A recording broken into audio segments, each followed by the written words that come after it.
Aku dan Ibu Sari masuk lebih dalam lagi. Ia membawa sekantong garam dan seikat kemenyan hitam yang baunya pahit. Tempat ini bukan sekedar angker. Ini rumah yang menyimpan siapapun yang pernah masuk terlalu dalam dan tidak keluar dalam bentuk manusia. Kami menemukan ruang makan. Di dalamnya ada meja, kursi 12 buah, dan semuanya itu menghadap ke satu arah, ke ujung meja di mana ada kursi paling besar, paling tinggi berdiri. Ada bekas makan malam di meja, masih baru, piring-piring keramik antik, sendok perak, nasi, ayam goreng, dan sambal. Bahkan ada teh di dalam gelas keramik. Tapi nasinya penuh ulat, ayamnya bernafas, tehnya berdarah. Aku mundur, Ibu Sari hanya menggenggam garamnya lebih erat lagi. Jangan lihat terlalu lama, mereka sedang menjamu yang datang dan yang tidak akan kembali. Di ujung ruang makan ada sebuah pintu kayu. Pintunya dicat hitam, ada bekas-bekas cakaran di permukaannya, dan ada celah di bawah pintu. Keluar kabut tipis yang dingin seperti es. Apa ini? Tanyaku kepada Ibu Sari. Ibu Sari menggigil.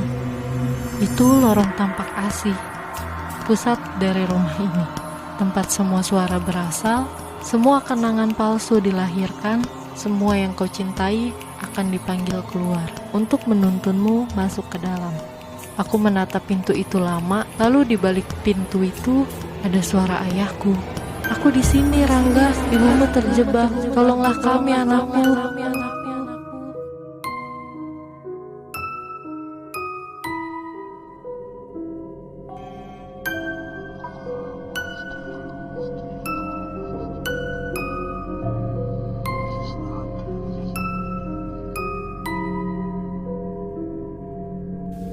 Padahal ayahku sudah bunuh diri 5 tahun lalu.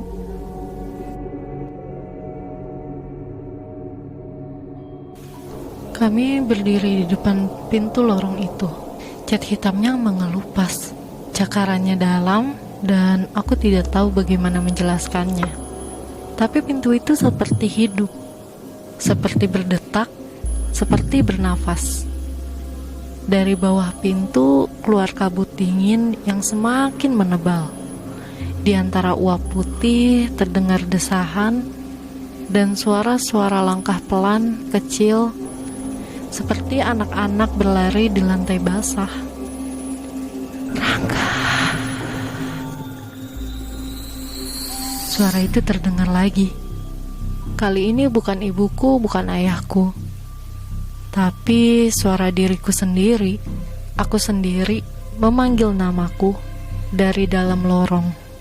Aku merasa ingin muntah. Ibu Sari, suara itu suara aku sendiri. Ia mencengkram bahuku, lalu berkata, kalau kamu jawab, dia akan dapat bentukmu. Kamu akan ada 2, dan salah satu dari kalian akan digantikan. Hah? Digantikan? Iya, diganti, dihapus, dan dihisap ke dalam lorong dan dilupakan.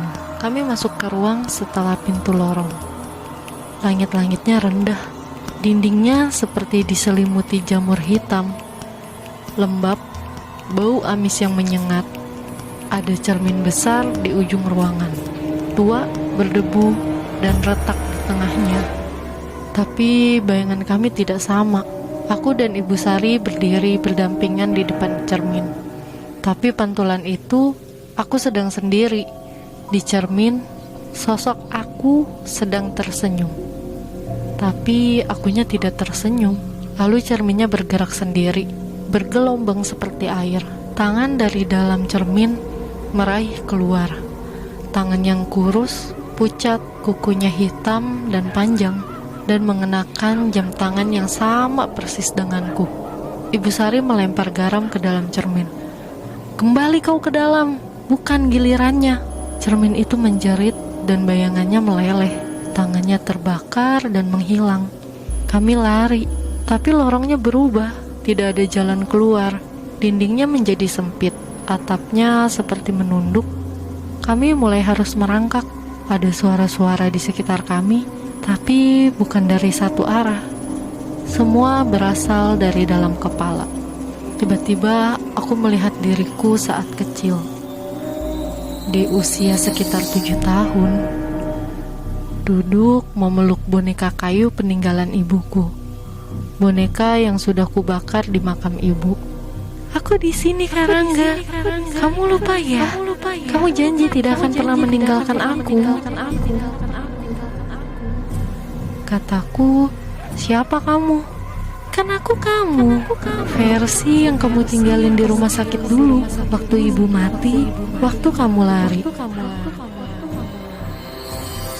Tanganku gemetar, ingin menyentuhnya, tapi Ibu Sari menarikku.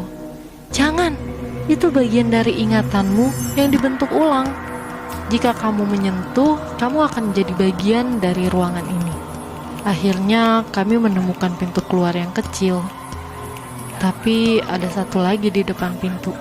Kursi kayu dan ada sosok seorang wanita berambut panjang dan wajahnya tidak terlihat sedang duduk di kursi kayu itu. Tapi tangannya memegang foto lama, foto keluarga kami. Aku, ibuku, dan ayahku sedang berdiri di depan rumah tua. Sosok wanita itu perlahan mengangkat wajahnya. Dan itu benar-benar ibuku, tapi matanya hitam semua. Wanita itu duduk di kursi dengan tenang. Tangannya pucat, ujung-ujung jarinya hitam keunguan. Matanya tanpa bola mata, hanya lubang hitam menganga seperti jurang yang menatap balik ke dalam jiwaku. Senyumnya pelan dan lembut. Ibu selalu tersenyum seperti itu dulu. Tapi mulut ini terlalu lebar, terlalu panjang, dan terlalu salah. Anakku, kau jauh sekali. Ibu kedinginan di sini sendiri. Temani ibu ya. Tangannya mengulurkan foto-foto lama keluarga kami. Tapi wajah ayah di foto itu hilang, terhapus, seperti dicakar sesuatu dari dalam kertasnya. Lalu foto itu berdarah. Darahnya menetes ke lantai, menyebar dan membentuk tulisan, "Siksa dimulai setelah kau mengaku."